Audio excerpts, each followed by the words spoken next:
Hello YouTube, this is Necrostevo and you're watching one of my narrated Wi-Fi battles. If y'all take a good look at the team preview there for a second, you see that I have some unorthodox Pokemon with me against kind of a more standard team. These are a few Pokemon that, things like Muck I've had for a while, since way back in Diamond Pearl actually, I just haven't really used on a Wi-Fi battle. And other things like Dredagon are fairly new. I start off with Dredagon here knowing that I could probably paralyze something on her team, then maybe Sucker Punch a few times. I do paralyze Slowbro, but she's running the Trick Room set. So figuring she was just going to go for a stab psychic, I switched out to Dormila, my Sharna, just to kind of sponge the hits. She switches out into Ferrothorn, and I was figuring that she would use this opportunity to get us some entry hazards, and I didn't really want those up on my side of the field yet.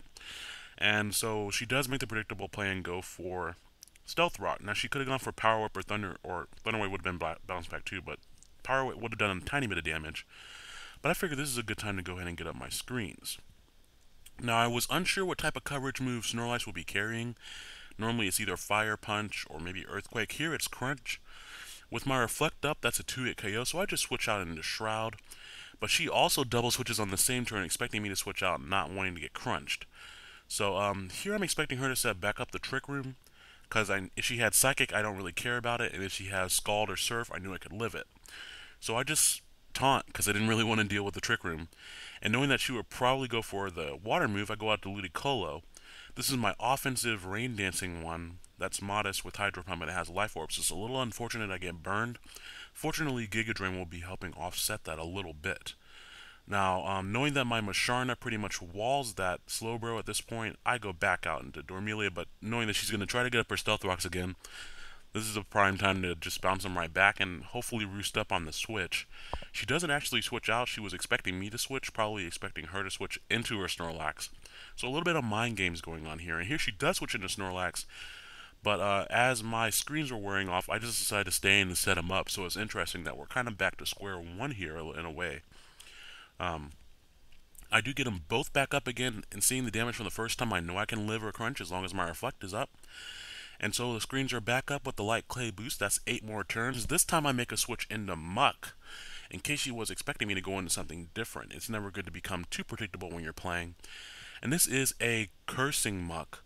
Not that he's using profanity, rather. He is going to be using Curse to raise his attack and defense. He's more specially defensive, and he has Gunk Shot and Shadow Sneak and Brick Break. So decent coverage on those moves as well.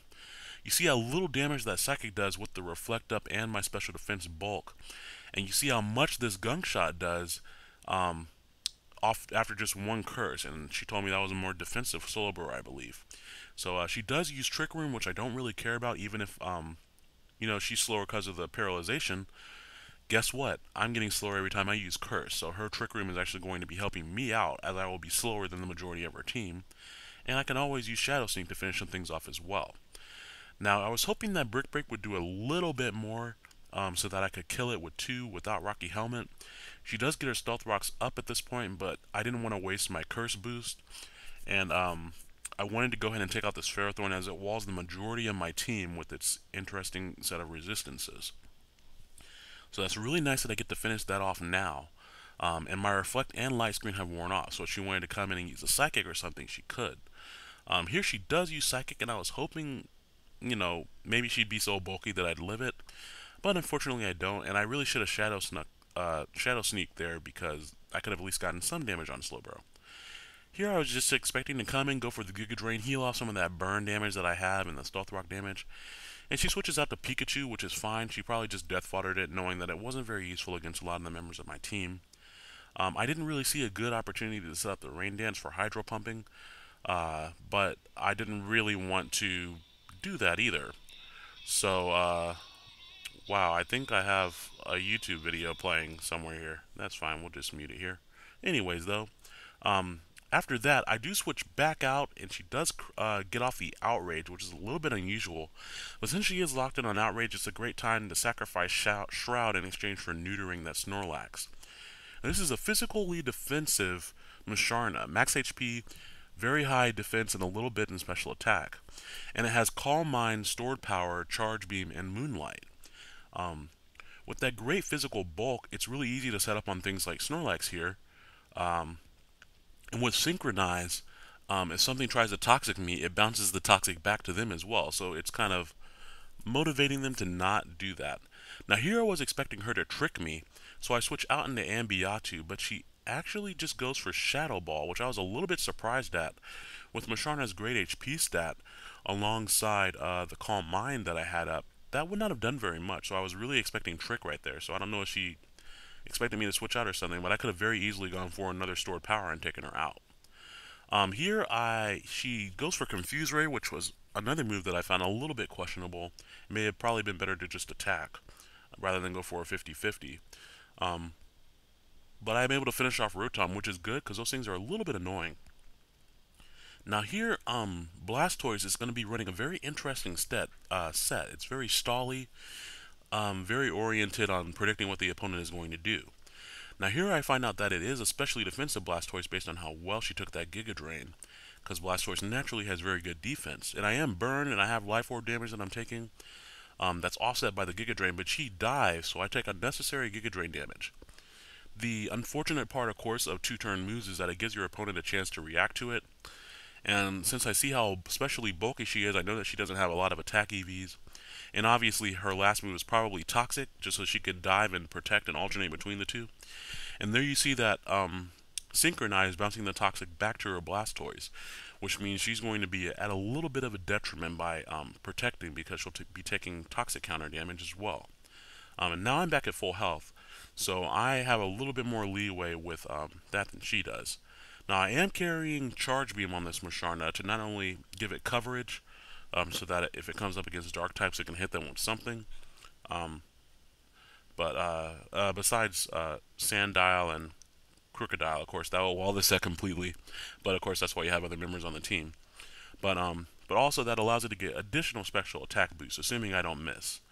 Now I have one Calm Mind boost underneath my belt at this point, and I go for Charge Beam. I missed one before, and I'm hoping I get the special attack boost, and seeing how much that did the first time, another one will definitely kill it. And of course she said she can't switch into her Blastoise at this point for the Charge Beam, and Snorlax, after I get another Charge Beam boost, it's likely that I'm just going to kill it off, because Stored Power is going to do a lot of damage because of the +4 I have to all my stats. Of course, I am taking a ton of damage. She barely lives the burn damage that my Shroud did earlier. And that means I'm just going to have to fodder something off. I wanted to hold on to my Musharna at this point, because I could outspeed and Moonlight up on her Slowbro later on, since I completely wall her Slowbro with that Musharna set. Here I'm expecting her to go for Scald, maybe hoping for the burn, so I Sucker Punch to get some super effective damage in. She still has one other Pokemon that she can switch between. Unfortunately, she gets the critical hit on the Scald, which means that I don't have quite the leeway with attacking that I would like to have. Here I expected her to set backup Trick Room as it wore off, and then Sucker Punch wouldn't work, of course.